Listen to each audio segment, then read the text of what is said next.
Ahora vamos a trabajar el eje 1. En esta clase, que es la clase número 1, que vamos a analizar cómo el contexto sociocultural, impacta en las culturas institucionales y en la relación de los docentes con nuestros alumnos, les voy a presentar ahora sintéticamente algunas puntualizaciones conceptuales que junto a la lectura del material del eje 1, les va a permitir hacer la realización de las actividades. No se olviden que lo que vamos a ir trabajando en la plataforma, todo va a tener carácter valorativo. Entonces todas sus producciones van a ser leídas y consideradas. Antes de entrar en la posmodernidad, me parece importante hacer una síntesis de cómo las características de la modernidad también han ido influyendo en nuestras instituciones, y mucho de lo que hoy sucede tiene que ver con la historia y qué fue pasando a lo largo de los años. Sobre la educación, ¿qué es lo que hemos tenido principalmente? Se ha constituido la acción y un valor más extendido en las diferentes sociedades manejadas, dice, desde una estructura burocrática. ¿Qué quiere decir?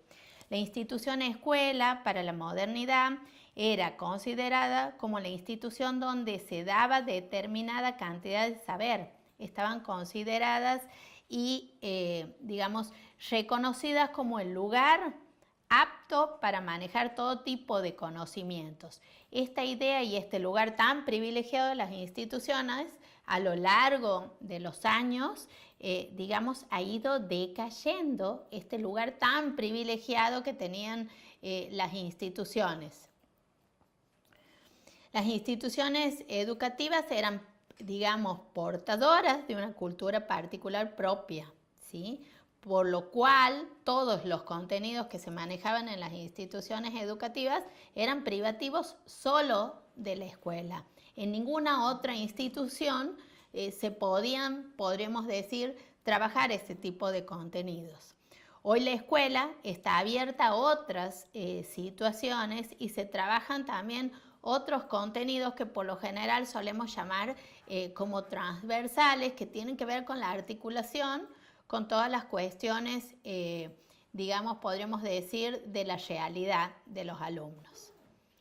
¿Qué ha pasado cuando empiezan a surgir este movimiento de la posmodernidad, que es un movimiento cultural occidental que surge a partir de los años 80? Principalmente, ¿qué es lo que va criticando y qué es lo que va, ocasionando una revolución en el pensamiento? Una crítica al racionalismo, a la atención de lo formal, al tipo de instituciones cerradas, ¿sí? Al eclecticismo y a búsqueda de otras formas de expresión, junto con una carencia de ideología y compromiso social. La posmodernidad se centra fundamentalmente, podríamos decir, en criticar todo lo que pasaba con respecto a la modernidad, a los valores y a los principios. Hay muchos pensadores que han ido desarrollando sus pensamientos en torno a la posmodernidad. Principalmente, ¿cuáles son las características, podríamos decir, de la posmodernidad? En esta situación prevalece la cultura del bienestar. Es la cultura del menor esfuerzo y el máximo deseo del placer, ¿no? Es por eso todo rápido. Por eso tenemos en las escuelas los chicos que hoy, por ejemplo, no toleran estar tanto tiempo sentados frente a una clase de tipo magistral, como en otra etapa uno podía estar, sostener la atención, la concentración. Hoy en día los chicos están acostumbrados a un bombardeo de información que ocasiona que ellos puedan aprender también de otras maneras, con otras formas, ¿no? Entonces, ese tipo, digamos, de forma de pensamiento o de razonamiento de los chicos, la escuela hoy no está pudiendo dar respuesta. Entonces ahí tenemos ya un choque, podríamos decir, generacional. Tenemos una escuela moderna y una sociedad postmoderna que acude a esta escuela. Otra de las características de la posmodernidad que también impactan las escuelas tiene que ver, dice, con el imperativo narcisista. ¿Qué es esto? Es las luchas por las formas, contra las arrugas, contra la vejez, el mantenerse delgado. A ver, ¿cuáles son las formas que hoy en día, digamos, tienen más prevalencia, podríamos decir? El ser lindo, el estar flaco, el estar bien, ¿no? Entonces, es la apariencia, es la cultura de la apariencia, la forma, la imagen, ¿sí? Ahora, después vamos a analizar cómo esto va impactando, digamos, en nuestras escuelas del hoy. También otra cosa que solemos decir, que es la era del ello. El ello, ¿qué es a nivel de psicoanálisis? Podemos decir, el ello es el placer. Todo buscamos hacer por placer. Mientras dure el deseo y el placer, lo hacemos. Y cuando no pasa esto, decae todo. O sea, no hay obligación por el hacer, pero sí regido por el deseo y por el placer. Entonces, hoy en las escuelas hay muchas problemáticas que tienen que ver con la apatía de los chicos. Entonces, estamos con esta problemática que ante esto, ¿qué hacemos como institución nosotros, como docentes, frente a la apatía? ¿Solamente caracterizamos a nuestros alumnos que son apáticos, que no les gusta, que no les llama la atención, que no tienen interés por la escuela? Hasta ahí tiene que llegar, digamos, nuestra preocupación. Y me parece que deberíamos reflexionar y pensar algo más, ¿no? Porque la población que se caracteriza por esto hoy es significativa. Entonces, debería hacer que nosotros reflexionemos sobre nuestro rol como docentes. ¿Qué pasa? ¿Qué ofrecemos? ¿No? ¿Que no estamos escuchando a estos alumnos que tenemos frente a nosotros? Otra cosa, otra característica, digamos, de esta etapa es el consumismo exacerbado. ¿Qué quiere decir el consumismo? Es la cultura del tener. Yo quiero tener tales productos de tales marcas. O sea, también se dice que hay una bulimia de los objetos, de los programas mediáticos. Es como que uno se prende a determinadas cosas y los chicos se enamoran y quieren, por ejemplo, la Barbie bailarina porque es la que está de moda y quieren eso, sin pensar de pronto ¿para qué? Uno en la escuela, ¿en qué lo ve? En los productos que los chicos traen en su mochila, de qué son las mochilas, la temática de las mochilas, de las cartucheras, ¿no? Que hay un enloquecimiento por tener de eso, porque si no tenemos de eso, digamos, que les estoy planteando, es como que corremos el riesgo de quedar por fuera. ¿Por fuera de qué? Deberíamos preguntarnos, ¿no? También decimos que esta es la era de la depresión, del vacío, del aburrimiento, del estrés. Hay mucha queja de esto y sobre esto, ¿no? Con respecto a la información, a ver, esta es la época, hay un autor que hacía un análisis de las instituciones que siempre decía, a ver, en esta etapa donde más circula la información, porque hay distintas formas de que circule la información, es cuando estamos menos comunicados. ¿Por qué? Porque es tal la explosión masiva de lo que circula, ¿sí?, que hace que nosotros no nos paremos y no nos detengamos a ver. Pero fíjense que eso no es paralelo con lo que ocurre en la escuela, porque en la escuela seguimos con las formas tradicionales de que circule la información, ¿no? Entonces, tenemos los cuadernos de comunicaciones, tenemos los objetos institucionalizados, digamos, para comunicarnos, que ya no son las vías de información que tienen estos papás de nuestros alumnos. No digo que esté mal, pero yo digo, fíjense cómo es como que uno se tiene que detener a pensar y reflexionar cómo llegamos a estos chicos, cómo llegamos a estos papás, por dónde, digamos, va y circula la comunicación, por ejemplo, en una institución. También debemos partir, y que eso me parece importante en cuanto a esta etapa, que si bien estamos en la era de la información, también hoy nos paramos en otro paradigma que tiene que ver con la producción a partir de tanta información y las sociedades de la información que suelen llamar muchos autores, como por ejemplo Bauman. Tenemos que hablar de la construcción del conocimiento, ¿sí? Y ahí me voy a detener un poco, porque justamente ustedes que están haciendo una carrera de licenciatura, que es una carrera de grado, deberían tener expectativas como que esto debería ser un espacio que a ustedes les permita construir un nuevo conocimiento de ustedes y para ustedes en la práctica, y no solo posicionarse en un lugar que implica una espera pasiva del conocimiento que pueden dar los docentes. Por eso yo lo que los invito en este seminario a que juntos transitemos este camino y construyamos un conocimiento que nos pueda servir a todos y cada uno en la situación que están. Ustedes me dirán, sí, pero profe, yo estoy en una escuela, en el interior, ahí impacta de otra manera la cultura. No es que impacte de otra manera, son otras características de la población que yo tengo.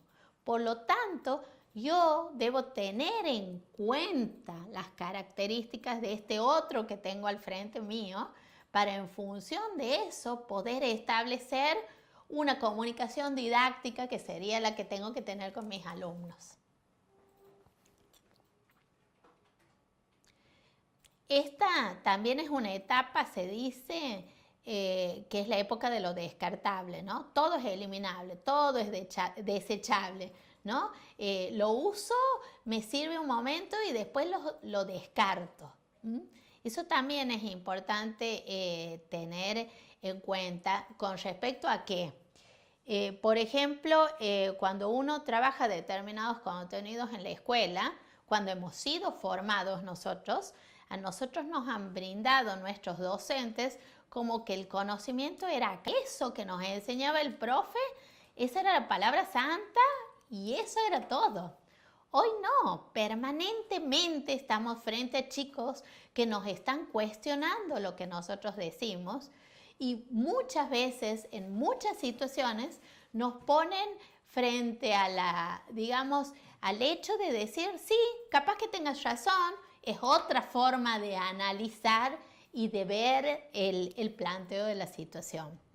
Y fíjense que a nivel científico permanentemente están saliendo teorías que refutan otras que ya estaban hechas y parecían selladas para toda la vida. Es una era de la relatividad, todo es relativo. Atrás han quedado todas estas verdades absolutas para siempre. Entonces, si partimos de eso, nosotros tenemos que suponer que cuando estamos frente a los alumnos, eso también puede pasar. Esta creencia que yo la daba como una certeza el año pasado, este año, bueno, los chicos me hacen cuestionar y sí, ¿y por qué no? ¿Por qué no? ¿Por qué tiene que ser una certeza cuando todo está cambiando permanentemente, ¿no? Cuando los mismos avances hacen que nosotros cuestionemos esas grandes verdades. Otra característica importante y capaz que aquellos docentes que trabajan con adolescentes lo puedan ver es la carencia de un proyecto de vida. ¿Qué quiere decir eso? Todo el mundo, inclusive muchos adultos jóvenes, solamente están plantados en el hoy, ¿sí? No hay proyecto de futuro. Viven solamente lo que pasa en el presente y les importa alcanzar el objetivo del día y nada más. Y eso lo vemos sobre todo cuando los chicos están alcanzando una etapa donde tienen que empezar a tomar decisiones que impactan en su proyecto de vida. Es decir, esto de ponerse a pensar, ¿qué quiero hacer en mi futuro? ¿Sí? ¿De qué quiero trabajar toda mi vida? Si estamos tan en una posición de trabajar en el hoy, es muy difícil que podamos proyectarnos en qué queremos trabajar. ¿Por qué? Porque eso ocasiona un trabajo que en estos momentos es más fácil quedarnos en el placer, en el deseo, en el vivir hoy, sin tener objetivos a largo plazo. Esto se lo ve mucho en los chicos, ¿no? O sea, no es que hoy voy a estudiar mucho para que no me lleve nada a fin de año. Hoy estudio, me sirve bien, no me sirve, no importa. Ese es hoy, no voy a decir de todo, porque en educación hay una mezcla de sensaciones, de paradigmas y de teorías que influyen, pero eso es algo, digamos, que caracteriza mucho nuestra población. Hay una moral aquí, se plantea como sin obligaciones ni sanciones. Fíjense que hemos entrado en una etapa, todos estos últimos años, de no creer en nada, ¿no? No creemos en la justicia y no creemos en ninguna de las instituciones, o sea, de todo se sospecha, de todo hay otro velo, ¿no? Es como que perdemos mucho las creencias. Por eso por ahí hay muchas dificultades en que los jóvenes incursionen en las agrupaciones, vamos a decir, tradicionales. Van formando nuevos movimientos que tienen que ver con ideologías más nuevas, relacionadas con las defensas de los derechos humanos, las defensas de la ecología, nuevas problemáticas en estos tiempos, y no las problemáticas que tenían que ver con, por ejemplo, con líneas políticas de siempre. ¿Qué es lo que, digamos, podemos marcar? Tampoco quiero caracterizar la etapa de la posmodernidad como algo negativo, porque gracias a la posmodernidad nosotros hoy estamos más informados, estamos mejor comunicados, tenemos acceso a la información, por ahí nos falta criterio para poder seleccionar la información que tenemos, pero lo tenemos, está todo al alcance de nosotros y al alcance de los chicos, ¿no? Por ahí tenemos que ver cómo todo esto impacta en nuestras instituciones, ¿sí? Hoy vemos que los chicos, por ejemplo, manejan todos los elementos de tecnología, saben buscar, en 2 minutos googlean un tema y tienen toda la información, donde nosotros como docentes deberíamos cuestionarnos nuestro rol es a la hora de analizar esa información. ¿Qué queremos que haga el alumno con esa información? Que la tome simplemente, que la tome y se relacione, que la tome, se relacione y la critique. Por ahí esas son las preguntas que nos tenemos que hacer. Cuando hablamos de apatía de los chicos, ¿es cierto? Y sí, si nosotros le presentamos el mismo libro de matemáticas que ha tenido su madre en la escuela, le presentamos al niño hoy, lógicamente que no vamos a tener la misma respuesta que hemos tenido del padre hace 30 años en la escuela primaria, ¿sí? Vamos a tener otra respuesta, porque los chicos hoy conocen y se relacionan con los objetos de conocimiento de otra manera, ¿sí? Hay otros objetos que están circulando, ¿sí? Por eso hoy hablamos desde Gardner, hace tanto hincapié, por ejemplo, en las inteligencias múltiples, ¿sí? En ofrecer desde distintas modalidades, podríamos decir, los objetos de conocimiento. Entonces, aquel chico que tiene más desarrollada, por ejemplo, la inteligencia visual o espacial, seguramente si le ofrecemos un mapa conceptual, una red, un cuadro, le sea mucho más fácil acceder a ese conocimiento que si lo hacemos leer todo un capítulo de un libro.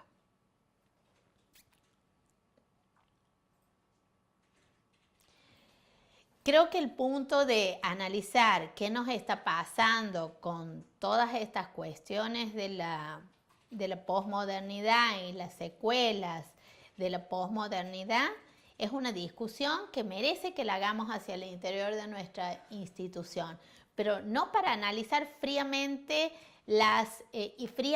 y negativamente las características que tiene la posmodernidad sobre la escuela, sino para que digamos, a ver, estoy frente a alumnos. Estos alumnos, ¿qué tienen? ¿Cuáles son sus formas de aprender? ¿Cómo se relacionan con los otros? ¿De qué manera aprenden mejor? ¿Cuáles son los tiempos de atención?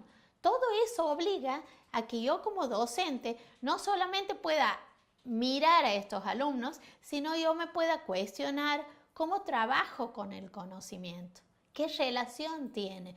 Por eso, cuando, cuando veamos el eje número 3 de este módulo, vamos a poder analizar qué pasa en la tríada pedagógica en la relación docente, alumno y conocimiento.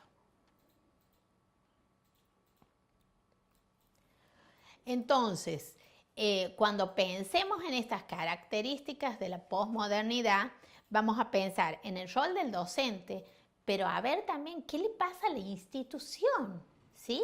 No se olviden que las instituciones tienen cierta estructura que es lo que se va manteniendo hace más tiempo que otras cosas.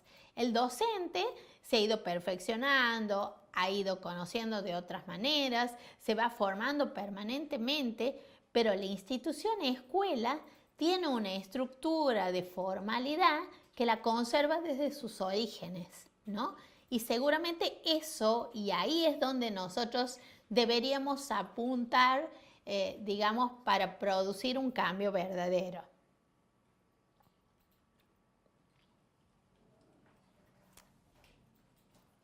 Cuando trabajamos con el tema de posmodernidad, vamos a ir tomando los roles del docente, de este docente frente a este nuevo contexto desde otro modelo, ¿sí? Ya se habla de un modelo líder, podemos decir, del docente en la escuela hoy, ¿no?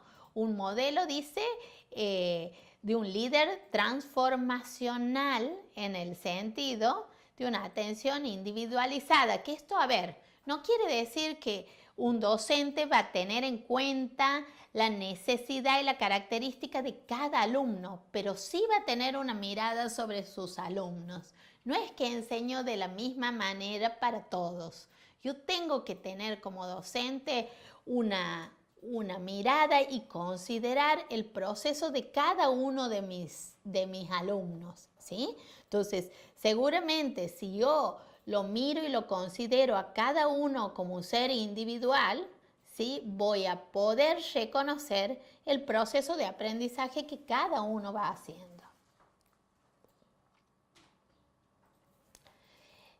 Ahora van a ver en la clase número 1, yo he publicado 2 videitos que me encantaría que los vean, ¿sí? Para que ustedes en función de eso se puedan replantear el rol del docente y considerarse ustedes también como un agente de cambio.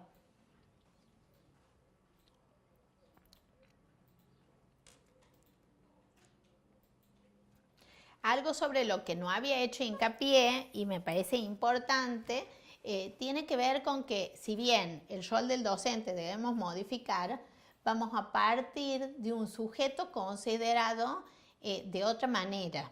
Hoy la concepción de infancia es una conceptualización más cultural que otra cosa. Antes estaba determinado por la edad, desde lo cronológico como muy marcado, ¿no? El sujeto estaba dentro de un pensamiento concreto, era de tal edad, era la primera infancia, por ejemplo. Hoy la conceptualización de la infancia es mucho más amplia, ¿sí?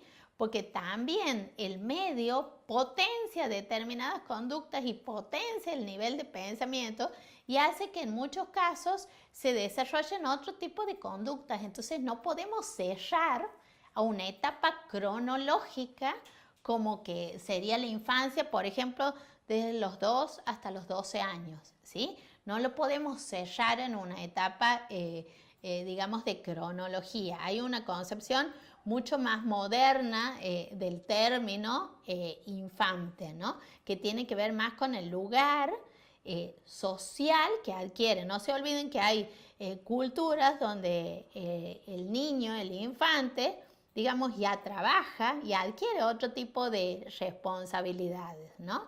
Que seguramente o capaz que en algunos contextos en los que ustedes se desenvuelvan puedan ver otro tipo de de culturas que tengan que ver con eso. El hecho de que la posmodernidad está afectando, podremos decir, o está impactando en nuestras escuelas hoy, entonces, ¿qué tenemos? Papás que van, cuestionan, por ahí hasta pegan o agreden a los docentes, a los preceptores, porque los han sancionado a los chicos. Entonces, fíjense cómo se ha modificado el lugar de la institución educativa para la familia, ¿sí? Antes era un lugar de poder donde circulaba todo el conocimiento. Hoy es un lugar que tiene que ver más con los chicos tienen que ir a la escuela, pero no vaya a ser que le hagan algo a mi hijo, ¿no? Porque ahí voy y me enfrento. Y como en esta etapa no ha habido otra donde hay más casos judicializados en las instituciones educativas, ¿no? Hay una viñeta que ya se las voy a mostrar, ahí la van a ver en la presentación, que tiene que ver con cómo era la escuela en el año... en los 70 y cómo es en los 90, ¿no? En los 70 iba el papá y recibía la sanción del hijo, ¿sí? Se notificaba, su hijo ha sido sancionado por tal o cual cosa. ¿Y cuál era el papel del papá? Bueno, aceptaba la sanción, ¿sí? Hoy frente a eso, ¿qué tenemos? ¿Sí? Un padre cuestionador que se presenta, va con abogado, ¿no? Y se resiste a la norma que la institución tiene especificada. Entonces ahí vemos dos cuestiones. Las normas de las escuelas hoy no, hasta contradicen en algunas situaciones a las normas que circulan a nivel social, ¿no? Entonces eso hace que también tengamos que sentar y plantear. Por eso en muchas instituciones se están haciendo trabajos de la construcción del código de convivencia, lo cual implica un trabajo colaborativo, cooperativo con todas las partes de la sociedad. Es decir, es una invitación a la comunidad de decir, vamos entre todos a ver y a analizar qué esperamos de nuestros chicos, hasta dónde está bien y hasta dónde está mal. Por eso tanto se habla en los códigos de convivencia, que la base de los códigos de convivencia en las instituciones tiene que ver con la participación. Si logramos que todos los actores participen, eso va a poder ser reconocido en el futuro, ¿sí? Pero si armamos códigos de convivencia que solamente sean armados por los directivos con sanciones y sistemas disciplinarios, es muy difícil que sean reconocidos por los papás. Bueno. Ahora los voy a invitar a que vean estos dos videos y que en función de esto puedan elaborar un ensayo, ¿sí? Que ya les voy a poner las características de ese ensayo para que realicen ustedes planteándose, ustedes como docentes en la escuela hoy. No quiero que copien información, quiero que lo hagan y lo contextualicen en la institución en la que están, ¿sí? Los invito a ver los dos videos y después vamos a pasar a la siguiente clase.